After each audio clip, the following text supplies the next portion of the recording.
सोचिए एक ऐसा इंसान जिसे उसके अपनों ने ही धक्के मारकर निकाल दिया हो। वो इंसान जो दर दर की ठोकरें खाने को मजबूर हो। क्या वो कभी भारत जैसे विशाल देश का तख्त पलट सकता है? आज हम इतिहास के पन्नों से एक ऐसी ही सिनेमैटिक कहानी लेकर आए हैं। शेरशाह सूरी की कहानी, एक ऐसी कहानी जो निर्वासन के घुप अंधेरों से शुरू होकर दिल्ली के तख्त की चकाचौंध तक जाती है। चलिए इस ऐतिहासिक सफर की शुरुआत करते हैं।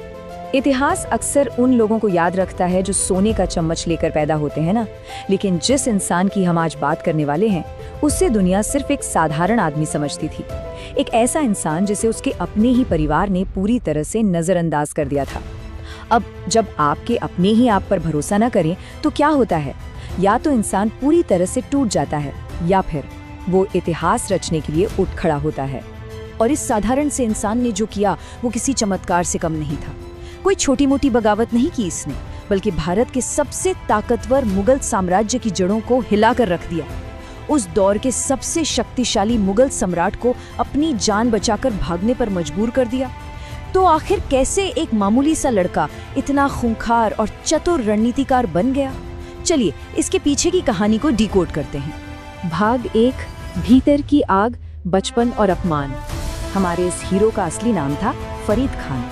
इनका जन्म किसी आलीशान महल में नहीं बल्कि एक छोटे से अफगान सरदार के घर हुआ था। लेकिन गरीबी से भी बड़ी तकलीफ इनका अपना घर था।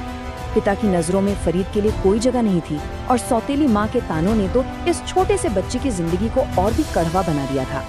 आमतौर पर ऐसे हालात किसी को भी डिप्रेशन में डाल सकते हैं, सही कहा ना? लेकिन फरीद अलग मिट्टी के बने थे। इसी अपमान ने उनके अंदर एक भयानक आग पैदा कर दी, खुद को साबित करने की आग।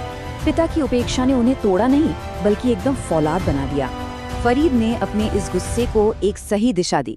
रोने धोने या अपनी किस्मत को कोसने के बजाय उन्होंने अपना घर छोड़ दिया। पूरा फोकस खुद को बेहतर बनाने और शिक्षा हासिल करने में लगा दिया।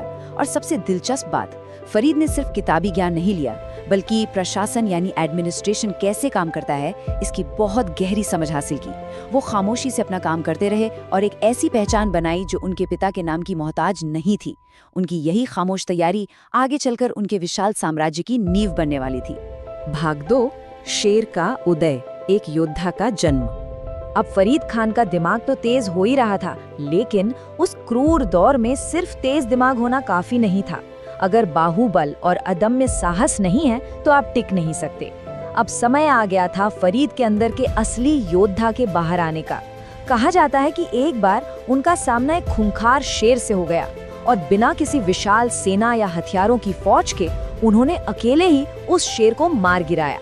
इस रोंगटे खड़े कर देने वाले कारनामे ने उन्हें एक नया नाम दिया, शेर खान। वो अब सिर्फ फरीद नहीं रहे। अपनी इसी बहादुरी और प्रशासनिक चालाकी के दम पर वो धीरे धीरे बिहार के शासकों के बीच अपना रुतबा बढ़ाने लगे। शेर खान की एक सोच उन्हें बाकी सभी योद्धाओं से मीलों आगे रखती थी। उन्होंने बहुत कम उम्र में ही समझ लिया था कि सत्ता के खेल में हर कदम पर धोखा मिलता है। सिर्फ तलवार भांजने से जंग नहीं जीती जाती। उन्हें पता था कि दुश्मन चाहे कितना भी ताकतवर क्यों ना हो, उसे दिमाग से मात दी जा सकती है। उनका फलसफा एकदम साफ था, सीधे नहीं, समझदारी और कूटनीति से जीतना है।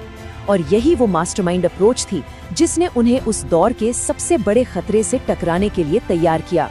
भाग 3, मुगलों से टकराव, अंतिम लक्ष्य।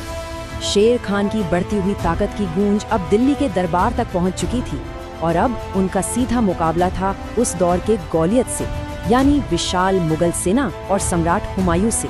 एक तरफ पीढ़ियों का स्थापित मुगल साम्राज्य और दूसरी तरफ जमीन से उठकर आया एक महत्वाकांक्षी इंसान।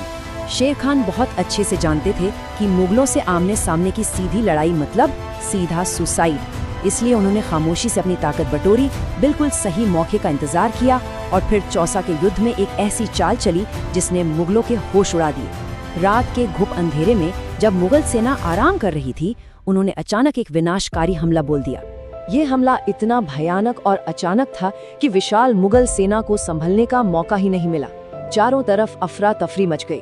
हालात इतने बेकाबू हो गए कि भारत के बादशाह सम्राट हुमायूं को अपनी जान बचाने के लिए अपने घोड़े के साथ ही उफनती गंगा नदी में छलांग लगानी पड़ गई। जरा इस पल की कल्पना कीजिए, बचपन में जिस लड़के को उसके ही पिता ने दुत्कार कर निकाल दिया था, आज उसने दिल्ली के सबसे बड़े बादशाह को अपनी जान बचाकर भागने पर मजबूर कर दिया था। ये वाकई में रोंगटे खड़े कर देने वाला पल था। भाग 4, अंतिम वार, कन्नौज का युद्ध। लेकिन शेर खान सिर्फ एक युद्ध जीतकर शांत बैठने वालों में से नहीं थे। वो बहुत अच्छी तरह से जानते थे कि एक घायल शेर सबसे ज्यादा खतरनाक होता है। हुमायूं वापस जरूर आएगा और इस बार पूरी तैयारी के साथ आएगा। इसलिए जश्न मनाने के बजाय शेर खान ने अपने अंतिम और निर्णायक युद्ध की तैयारियां तेज कर दी। ठीक 1 साल बाद कन्नौज के मैदान में दोनों सेनाएं फिर से आमने सामने टकराई, लेकिन इस बार शेर खान ने किस्मत के भरोसे कुछ नहीं छोड़ा था। उनकी अचूक रणनीति के सामने मुगलों की विशाल सेना ताश के पत्तों की तरह ढह गई। मुगलों की हार इतनी भयानक थी कि हुमायूं को अपना तख्त, अपना ताज और ये देश छोड़कर हमेशा के लिए निर्वासित होना पड़ा। और इसी के साथ एक सफर अपने अंजाम तक पहुंचा। वो इंसान जिसे कभी फरीद कहकर दुत्कारा गया था, अब वो सिर्फ एक सेनापति या सरदार नहीं था, अब वो बन चुका था शेर शाह सूरी, भारत और दिल्ली का सर्वोच्च सम्राट। इस इंसान ने दुनिया को साबित कर दिया था कि कोई भी अपनी किस्मत खुद लिख सकता है, चाहे हालात कितने भी खिलाफ क्यों ना हों। भाग 5, एक दूरदर्शी विरासत, सिर्फ एक विजेता से कहीं अधिक। इतिहास में आपने कई ऐसे योद्धाओं के बारे में सुना होगा जो बहुत बड़े हिस्से को जीत तो लेते हैं लेकिन उसे संभाल नहीं पाते। शेरशाह सूरी इस मामले में एकदम अलग थे। वो सिर्फ तबाह करने वाले नहीं बल्कि एक कमाल के निर्माता थे। याद है बचपन में उन्होंने जो एडमिनिस्ट्रेशन की पढ़ाई की थी वो अब पूरे भारत के काम आने वाली थी। गद्दी पर बैठते ही उन्होंने पूरे सिस्टम का काया पलट कर दिया। उन्होंने उस ऐतिहासिक ग्रैंड ट्रंक रोड का निर्माण करवाया जिसने व्यापार और कनेक्टिविटी को एक अलग ही लेवल पर पहुंचा दिया। अर्थव्यवस्था रॉकेट की तरह उड़ने लगी। उन्होंने एक ऐसी सख्त और निष्पक्ष न्याय प्रणाली बनाई जहां एक आम इंसान भी खुद को सुरक्षित महसूस कर सके। उनका ये सिस्टम इतना बेहतरीन था कि बाद में मुगलों ने भी इसे कॉपी किया। वो सिर्फ एक विजेता नहीं थे बल्कि एक सच्चे विजनरी थे।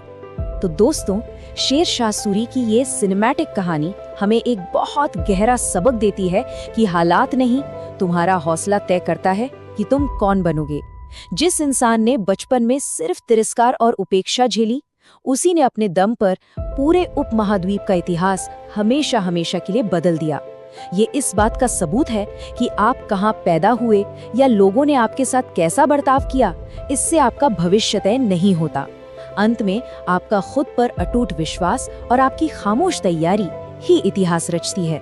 तो सोचने वाली बात यह है कि क्या आज के दौर में भी एक साधारण इंसान अपने सबसे बड़े अपमान को अपनी सबसे बड़ी ताकत में बदल सकता है? जरा सोचिएगा। आज के इस दिलचस्प सफर में हमारे साथ जुड़ने के लिए बहुत बहुत धन्यवाद।